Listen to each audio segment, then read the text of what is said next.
fellow romance readers, I'm Amy. And I'm Sarah, and this is Post-Book Depression. You know that feeling you get when you finish a good book that you didn't want to end? Have you finished a book and just weren't ready to move on from the story and its beloved characters?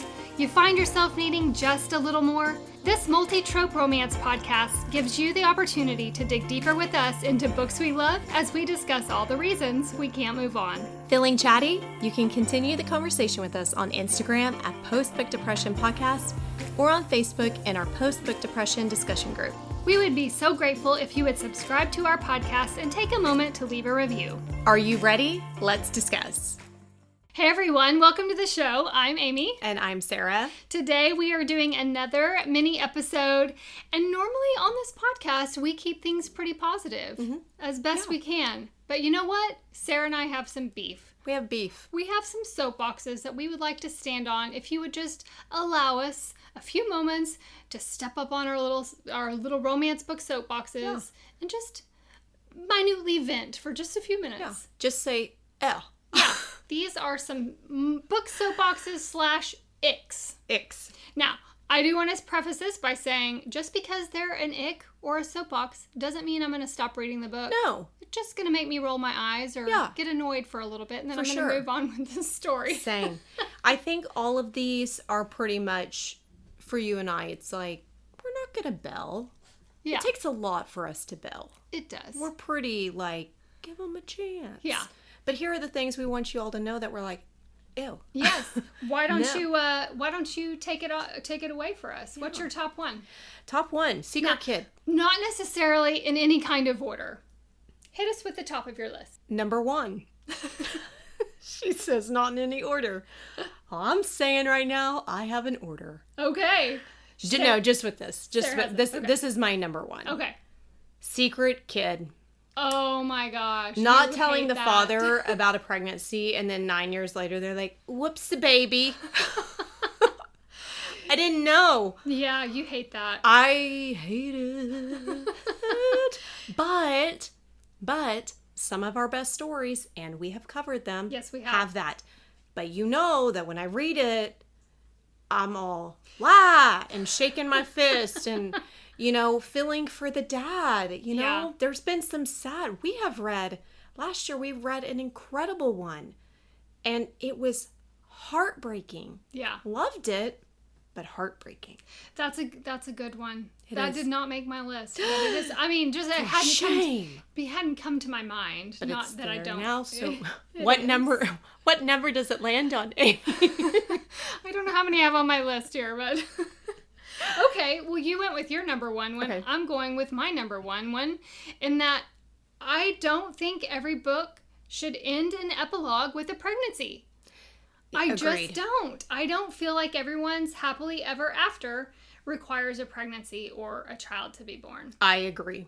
It's kind of annoying. Yes. Because it's just unrealistic to me.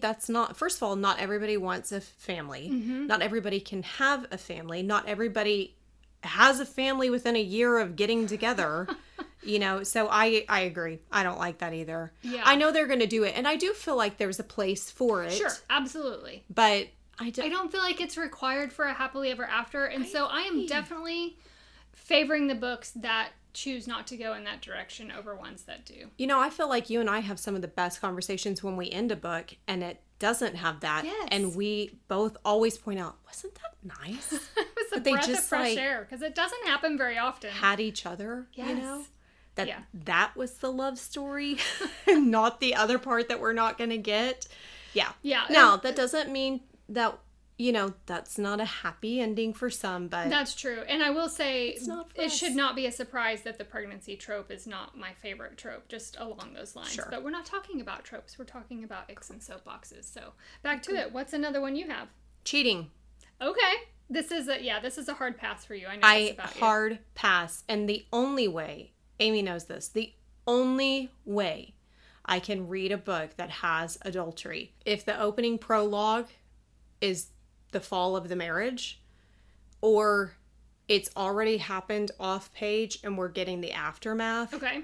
And I can tolerate it, but if it happens in it, I don't want to read it. Okay. I'm not okay with it. Clarifying question, because you specifically said adultery in marriage. So does that mean if they're not married that you'll read a cheating trope book? No. Okay. No. I didn't think so. No, if you cheat when you're dating, you're going to cheat when you're married. Yeah. No, it's a hard no. I don't know. So that is something we did say we don't stop reading, but this is something you would stop reading for. Typically, yeah. Okay. And let me be clear. You and I have covered books where characters go on to have their happily ever after they've experienced that, but it happens at the beginning. And a lot of times, if I read it first, I will let Amy know, hey, this is happening. Or if I get to it, or if you read it first, you will typically tell me, hey, don't pick it up yet. Let me see how this is going to go. Yeah. And she lets me know. It's just a hard no. I don't like it. I really, really don't. I respect that about you. Thank you. I wish the authors would. Some people are really here for it. I don't know. Some people, I think what it is some people need these stories because they've experienced that. Yeah. And the people who want to read it because they think they want to romanticize affairs, then I don't even want to have a conversation with them. I just don't. This is very minor in comparison to that.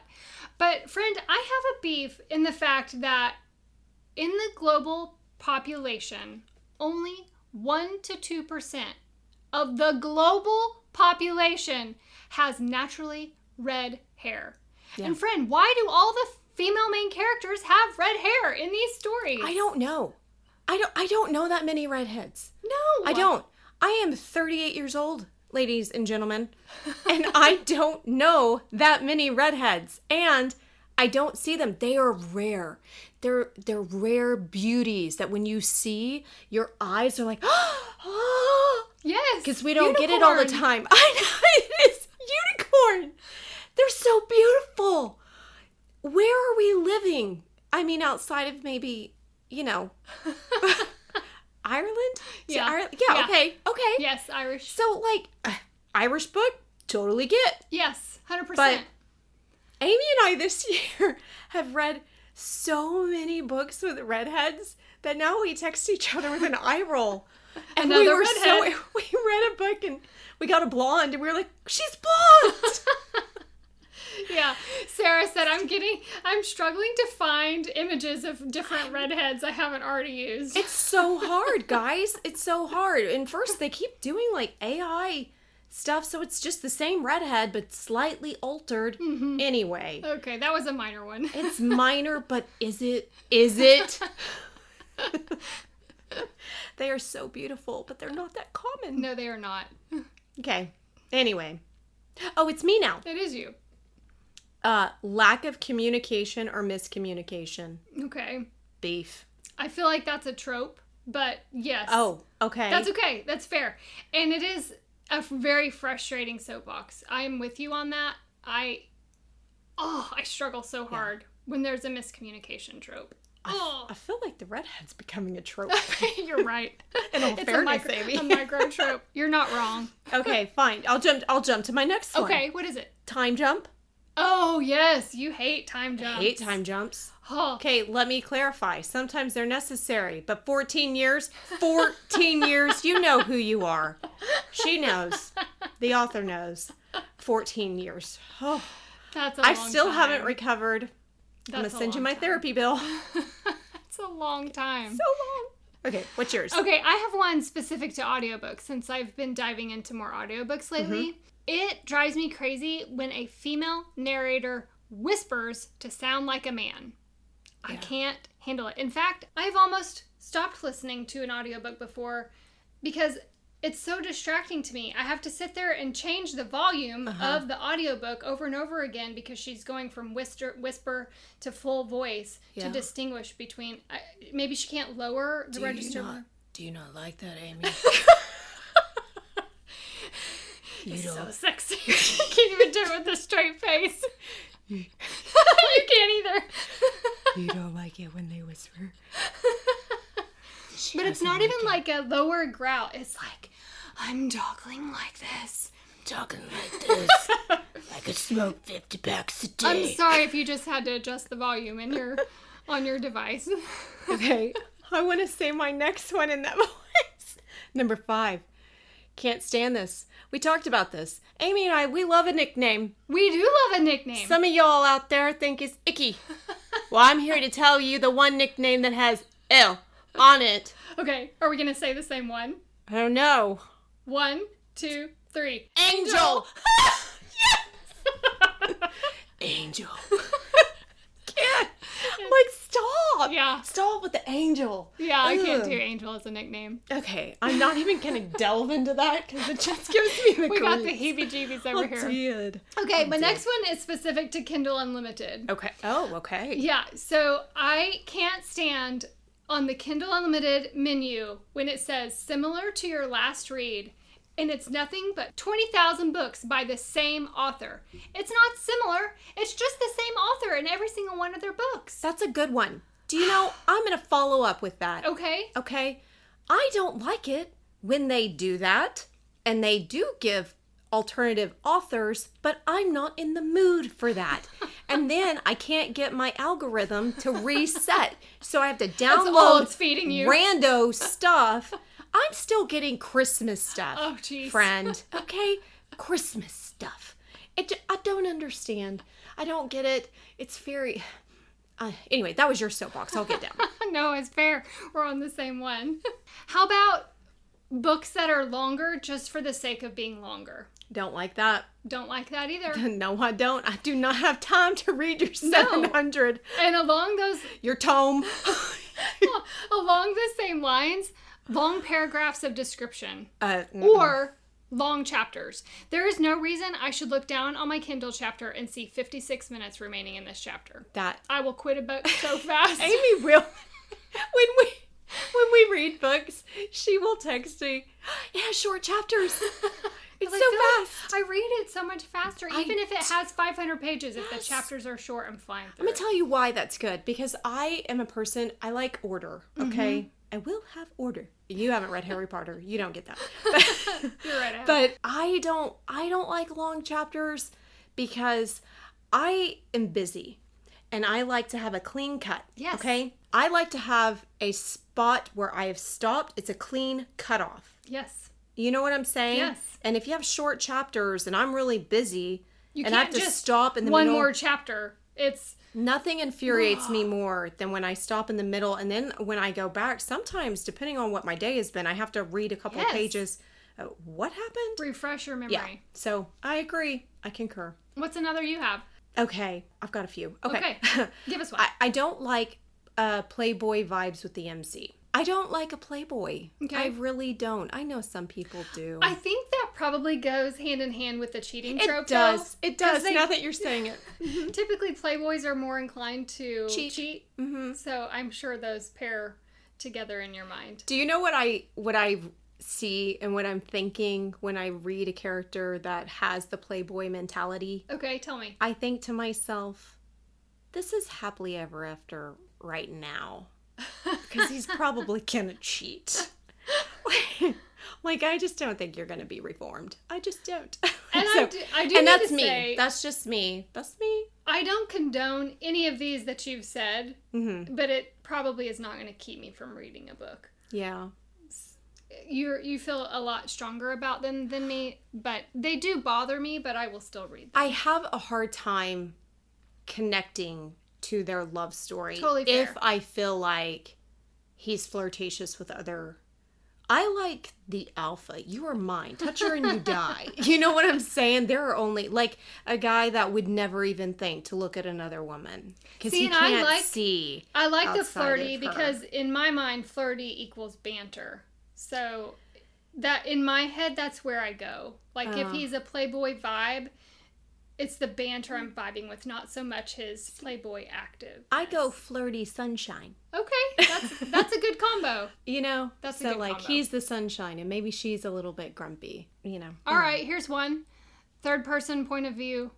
We've gotten so spoiled with how authors write first POV all the time now. When I get hit with the third POV, it's almost jarring. I really enjoy a story if it is third POV where I don't realize it's third POV.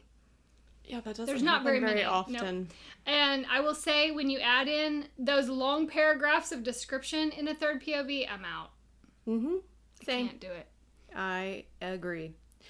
Give us a couple more. Okay. Unnecessary sex scenes. Oh, friend, yes. I feel like there's this whole, I don't know what's happening. The sake of putting one in for the sake of putting one in. Now, there's a time and place, and readers love their smut. Yeah. That's not your and my's vibe. I'm not trying to yuck anybody's yum. Maybe a bad phrase for this topic. But yeah, I just, like... Is there a purpose in it to drive their relationship forward? If so, yes, keep it in. If not, why? Prime example. We just covered a book this year. I gave it an elevated rating for spice. Not because it was descriptive, but because there was frequent moments where it led to that. Mm-hmm. But then, later on, there was a more in detail-ish scene. And it just felt like, one, I didn't even feel like I was in the room. Mm-hmm. And I kind of liked that because it's like, I don't need to be like your peeping Tom. Okay? Yeah. And I don't like it just for the sake of having it. You know what I'm saying? Yeah. And I feel like with those stories, they all look and read the same. The same thing is happening in every single scene. Nothing different is happening. It's just the same thing. It's like, I read this 2 chapters ago. I'm reading it again. Yes. I'm reading it again.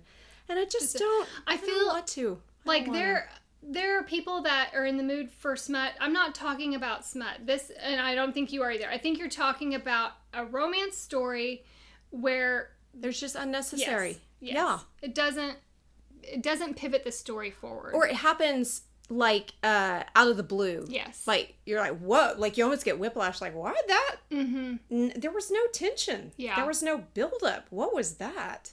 Yeah, like, there was a book we almost covered on the podcast. I'm not going to say what it was. I think it was last year sometime. And the story itself was fabulous. Yes. Great. But we didn't cover it specifically because there was one entire chapter that was so out of left field. It was all smut. Just, I mean... Full on smut scene. There was no need for it. If you had removed that chapter, we would have definitely covered it on the podcast. But it also blindsided us. Yes. It came literally out of nowhere. Mm-hmm. And I don't know if they felt pressure to write it. And I'm just saying, we enjoy authors who can write a good intimate scene. Yes. That's a part of life. Yep. It's natural in a relationship. We're here for it. Yes. But let's just make it more genuine. Yeah. More realistic. That's all we're saying. Yes. Okay, moving on. That was a long soapbox, but here we are. We're reining it back in. I just have a couple more. Focusing too much on body type. Let me clarify. I feel like most of the heroines that authors write are smaller stature, whether it's skinny, whether it's short, whatever. So I feel like on the flip side of that, when you have a female main character that's got a little bit more weight on her, she's curvy or things like that, I feel like sometimes the authors try to overcompensate by talking about it in the whole story. When I'm reading a story, very rarely am I focusing on what the female main character looks like, because she's me. Right? Right. Yeah. She's me in the story. I'm her. And so I just put my own body type in there and I just move on. And so when they are repeatedly talking about body type, that's an ick for me. Yeah, I can see that. We've had conversations about that. I just don't see the need for, I mean, I'm fine with descriptions of like hair color unless it's the red all the time. Although I do love a beautiful redhead. But I don't like, outside of the hair, maybe the eyes, I don't like to get really caught up on what I don't the height, this, that, legs for miles. I'm 5'3". Okay? Like, there's no legs for miles on my little body. So, I need to say, I appreciate representation for minority groups. I absolutely appreciate that, as long as they're not overly compensating for that by bringing it up through the whole book. Yes, I agree. It was a distraction in some that I've read. I agree. Same. Okay. My last one that I have is a cover that doesn't match the story. Oh, we've talked about this. Yes. Prime example of that. Heartbreak Warfare. Yep. By Kate Stewart and Heather Orgeron. Mm-hmm. Has nothing to do with the story. Nothing. Oh, and it's such a good story. Yeah. I feel like there's a lot of stories. Well, they say sex sells. And I think that is, I love that these authors are putting these alternative covers out there, like the more discreet. I understand why we're putting the hunky guys on the cover. I get that. Sure. Okay, they're pretty. They're pretty. I also understand that there's people who just want the title. I prefer the title. I would rather it be something I can put on my shelf and my little girl and my son can see. And I'll be like, Mommy, what is that? You know, because I think a lot of times if you look at a book, I'm just going to say this, with a really hunky guy on the cover, looks real sexy, sometimes you might get into that story and there's like maybe one intimate scene that has nothing to do with and it's the most profound, moving, heartbreaking, you know, laughter-filled, whatever, heartwarming story. But all they're going to see is, why is that guy six-pack out there? You know, I don't want that. I will also say on the lines of covers, a good cartoon cover is very deceptive. Yes. I don't pick up cartoon covers. So I started picking them up because we talked about this. It's been a long time ago that we had this conversation because I don't like them. Yeah, I think that they make them look fluffy. And some of the best stories I have read. Yes, have cartoon covers. And so I've started, for instance, Out on a Limb. What a horrible, it would be devastating had we not covered that book. That story is so good. But if we were going to we're not drawn to cartoon covers, we never would have picked up that incredible story. Yeah. It is so good. Love that story. It's so good. It's a good one. Yeah. So that's my. I got two more. One is when there are too many characters introduced. That's part A. But part B, when there are too many characters, they have similar sounding names. Yeah. So if there's 10 characters introduced and one's named Sarah and one's named Stacy, I'm in my mind, to keep them straight, I'm just thinking the S name. And so when they all start with S and I can't keep them track, that's very frustrating to me. Yeah. I don't like when there's too many characters. Same. You got to be kind of careful, like, especially when they get into the families where they have the big the found family, and then they're going to do story with story and all that. I love those. But you kind of have to have a cap off too. Yeah. Like, let's not put in 20 characters. Last one that I have, I don't want to be with her because she deserves better. Ugh. Lame. It is so lame. That's such a lame excuse. I mean, they always work it out in the end, but... They do, but it's frustrating. Come on. We're all complicated people. Like, we're not all marrying up and are dating outside of our leagues. I mean, let's just face it. Sometimes in each relationship, you both have your highs, you both have your lows. Very rarely are you on the same playing field. Very rarely. Very true. What are some of your book soapboxes or your romance book icks, and do they keep you from reading a story? We want to know. Hit us up on social media. You can find us on Instagram at Postbook Depression Podcast. On Facebook in our Postbook Depression discussion group, you can also email us at postbookdepressionpodcast@gmail.com. Until next time, keep reading.